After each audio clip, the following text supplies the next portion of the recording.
بەڵێ لیژنەی یاسایش و بەرگری پەرلەمانی عێراق سەردانی کەرکووکی کرد بۆی لە نزیکەوە ئاگاداری ئەو ڕووداوانەی ئەم دوایە بن و شەیدکردنی 4 هاوڵاتی لە شارەکە و ئەو گرژی و ئاڵۆزیانەی کە کەوتۆتەوە لە ناوچەکەدا وەکو خۆیان باسی لێوە دەکەن بۆی دواتر راپۆرتێکی لەسەر ئامادە بکەن و بێنە لایەنە پەیوەندیدارەکان. بۆ گفتوگۆکردن لەسەر ئەم باسا بەڕێز مەریوان قەرەنی ئەندامی پەرلەمانی عێراقمان لەگەڵدایە کە بەڕێزانێکێک بۆ لە ئەندامی ئەو لیژنەیە. بەڕێز مەریوانم کاتتان باش، سپاس بۆی کە ئامادەن لەگەڵمان. ئێوە ئەمڕۆ سەردانی شاری زۆر سپاس. ئێوە ئەمڕۆ سەردانی شاری کەرکووکتان کرد لە نزیکەوە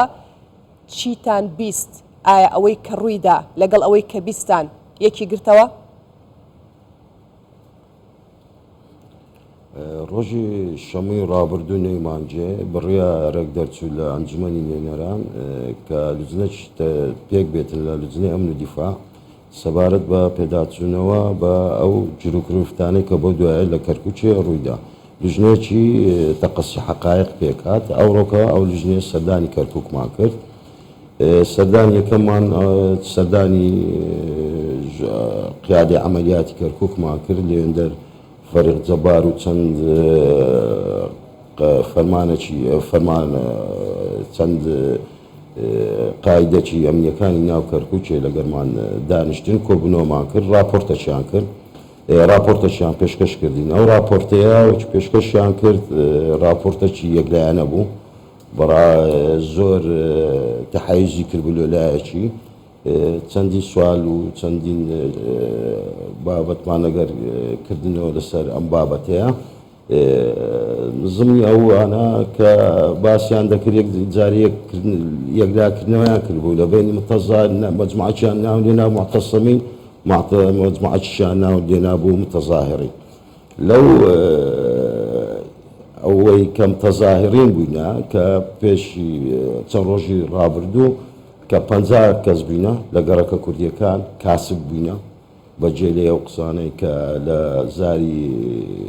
قایدە ئەمنیەکانی کەرکووچی جێمانیە بوو کاسب بووینە ویستیتیان داوایان کردیە و بە فەرمیش داوایانە محافەزای کردیە و بە فەرمیش مزاهرەکەیان کردیە ینی موافقاتی ئەمنیان هەبووە موافقی محافەزەشیان هەبووە کە ئەو 50 کەسە داواکاریەکانەوێ ئەو ڕێگایە سەرچێ لە نێوان هەولێر و کەرکووک بکرێتەوە کە مەجموعەک لە عەرەب لێن دەربووینە ئەو ڕێگەیان گرتیە نیان هێشتیا هاتوچۆ هەبی لە نێوان هەولێر و کەرکووک بووە وەشی دێهاتیە کێشەش پێیا بیتن لەناو ئەو کاسبکارانە نەتانن کاسبی لەو ڕێیە بکەن. بەڵام لە پاشان هەندێک تەدەخولاتی لایەنی دی هەبووە یان ئەقلیمی هەبووە ئەجنداتی ئیقلیمی لەناو بابەتەکەی بووە مزاهراتەکە تەشەنەی کردیە. لێرەنەدا ئەمە چەندین سوالمان ئاراستەی قاید عەمەلیاتی کەرکووک کرد لەو سوالانێک کە ئاراستەمان کرد ئەو کاتێک کە ئەو قسەی دەکرد لەناو هاوڵاتیان کە عەرەب بووینە لێندەر بە مستەمسەکیش لە لامانە ئەوە تا کە چەکدار بووینە ئەو کەسانی کە لێندەر بووینە هەموو ڕسمەکانمان پێشکەش کردی و دایکمانە لوجنەی لێندەردامانە قاید عەمەلیات هەموو چەکدار بووینە ئەوەی بە ناوی معتەسەمینە کە باسییان دەکەن عەرەبەکانن. باشە کاک مەریوان لێرە ئەگەر بە وازەحتر قسە بکەین ناو کەرکووچێک عەرەبی کەرکووک نەبووە. تەمام ئێستا ئەو ڕسمانەی پیشان دەدەی یعنی هەدەفتە بڵێ ئەو کەسانە بوون کە هاوڵاتیانی کوردی شەهید و بریندار کردووە هێزە ئەمنیەکان بوونە ئەو ئەبزارە ئەو کەسانە بینە لێندەرە بەس دەمێت لۆ دڕۆنکەمەوە ئەوان دیانگۆت کوردەکان ئەوان ئەوە بووینە چەکدار چەکیان پێ بووە هاوڵاتی کورد چەکیان پێ بووە لایەنەکەی دی چەک پێ نەبووە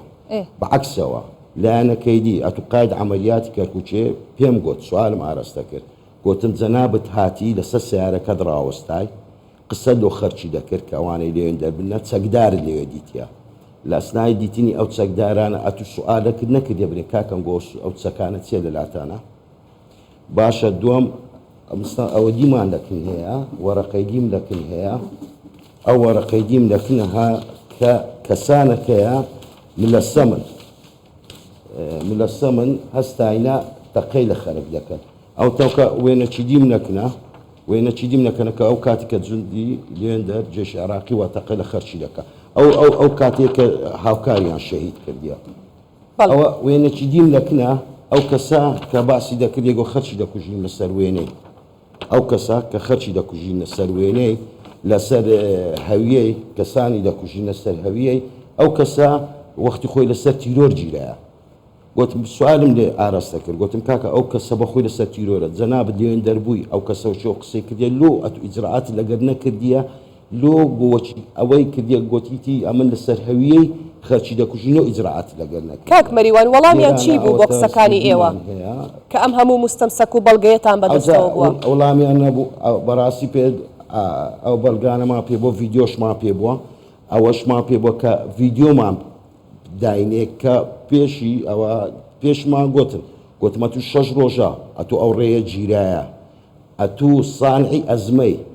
حەلی ئەزمە ئیداری ئەزمەت نەکردە سانعی ئەزمە دروست کردێ لەو شارەی ئەتو بووە سەبەبی ئەو فتنەی کە لەو شارە ڕوویدایە ئەتو 6 ڕۆژە ڕێ گیرای لۆ ئیجرعاتەکرد نەکرد لۆ هەر نەستای ئەو ئیجرعاتت کرد کە ئەو وەختی وەچ مزاهراتەکان دەستی پێ کرد و زانیت گەشتە و حەدەی ئەوجا ئەتو دەستت کرد قائد فرقەی 11 کە ئیشی ئەوەیە چادەوەری کەرکووچی حیمایە بکە ئەو فرقەی 11 هیناوە ناو شاری فرقەی 11 و لەگەڕەکەکان دەگەڕێسە ئەومە ڕسممان هەیە کە بە هەمەری بە دوو خەرچی دەکەویت تەقەی دەکە ئەخە 5 کیلۆمەتر سەرچنار 5 کیلۆمەتر لە مەنتیقەی حادیث دوورە دوو شەهیدمان هەیە لەوێندە باشە ئەخرەت و 5 کیلۆمەتر دوورە لە مەنتیقەی حادث 5 شەهیدمان هەیە ڕسممان هەیە باشە خۆ ئەوە سەرزادە نییە لە دوو زاهرین ناگەڕێ ئەوە جوندیە چتە ناوماری خەڵک فەرموو ئەوە جوندیە لە ناوماری خەلکی خۆەوەش متەزاهرین نەبووە یعنی بە شێوازەش تەعامولیان کردیا شێوازەکە نە یاسایی بووە نە قانونی بووە نەتانیتیان ئەزمەکەی ئیدارە کاک مەریوان نەمانزانی وەڵامیان چی بوو ئەوجا لەو ڕۆژان وڵامیان پێ نەبوو بەڕاستی لە پاش ئەو مستەفسەکاتەمان تەقدیم کرد هیچ وڵامە چیەوها نەبوو تەشەنوجاتێک پێیا بوو و ئەو تەشەنوجاتە دوایەوە بوو بابەتەکانیان ڕاگرت و انتیزاری لەو یەک دوو ڕۆژەی راپۆرتی خۆمان دەنووسین لە پاشەوەش سەردانی لە شوێنێک لە عارەبێ ڕەسەنەکانی کەرکووچێ لەگەر ئەو شەهیدەکان لەگەر خانەوەدانی ئەو 4 شەهیدەکەی دانیشتین داواکاریان هەبوو لەمە داواکاریان نەمە هەبوو خەرچی عارەبە ڕەسەنەکەی کە هیچی دی ئەو نەعفتنە ڕوو نەداتن ئەو کەسانەی ئەو فتنیان پێیا کردیە خەرچی کەرکووچ ڕەسەنینە بە عەکسۆ لە ئەطرافی کەرکووک کاتینەوە و بە احترافی قایدە ئەمنیەکانیش ئەو قسانە کرایە داواکاریش کرایە کە ئەو حەقی ئەو شەهیدانە نەڕواتن و ئەو کەسانش کە ئەو کارانیان کردیە بە یاسا بگەن. باشە کاک مەریوان ئێستاش لەگەڵ بێ دوای بەسەرچوونی زیاتر لە هەفتەیەک هێشتا لە گەڕەکە کوردیەکان دنیایەک هێزی ئەمنی هەیە هەمەر هەیە دەبابە هەیە چوزانم ئەوانە چ دەکەن لەوێ ئیشیان چیە لەوێ بە تایبەتی لە گەڕەکی شوێرجە ئێستا یعنی شوێنی بڵێ لەگەر گەشتنی ما یەکسەر قاید عملیاتەوە شتی بەمە کە گوتی ئەمە قواتانەمان سەحب کردەوە گوتم نەخێر سەحبت نەکردیتەوە ئەتو ئەو قواتانەی لەسەر جادە ڕئیسیەکانی لادا بوو لە فەرعیەکانی مابوو وە بوو خەریتەکی دەرینە لە واقع حالی وەزعەکەی ناو کەرکووچێ گوتی لەو ماوە چ کاتیە لێ بڕیارشماندا ئەو وەختی لێن دەر ئەندامانی لیژنەی ئەمن و دیفاع لێن دەر لە کاتی گەڕانەوە مانێکێک لە تەوسیاتەکانمان ئەوە بیتن لە ناو راپۆرتەکەمان کە دەبی جێژ بە تەواوی سەحب کاتۆ لە ناو شاری و شورتە ئیتیحادی جێوان بگریتەوە. چیان گوت؟ هەتا ئێستاش گەڕەکەکان ماینە. سەحبە بوونەکەیان نەبووە دەرێن لە سۆشیال میدیا و لە قەنەواتی دیزە ئەوڕۆکە پەیامبەرمان لە گەڕەکی شوێرجە بوو لە کەرکووک هێزێکی ئەمنی زۆر لەوێ بوون بە هەمار بە زریپۆشەوە جگەلەوە شوێنێکی بەڕێوەچوونی مزگەوت کردیانە سەربازگە ئەوە لەبەر چی؟ بە بەڵگە هەلبەت ئەو بەڵگانە پێویستە لە لامان بیتن حتا تەرحیکەین یەک ئەم تازەش بە جەناب تشم گوت لە جادە ڕئیسیەکان سەحبیان کردووە لە ناو گەڕەکەکان ماینە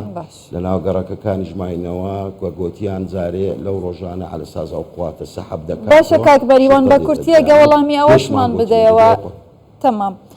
دوێنێ سەرک وەزیرانی عێراق بە ڕاشکاوی وتی کێشەی کەرکووک کێشەیەکی سیاسیە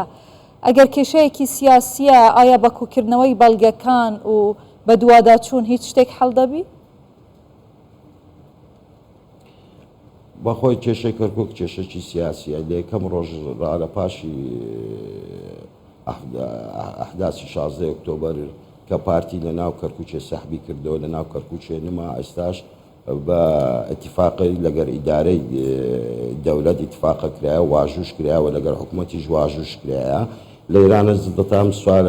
جوابش دەمەوە بە بڕیاری ڕئیس وزەرای نووسراوە ئاراستەی قاید عملیاتی کرایە کە بە زووترین کاتەوە بارەگای تەسلیم کاتۆ لە 25 مانجێ 25 مانجێ دەبای ئەتۆ ئەو مەقەڕەی تەسلیم کاتۆ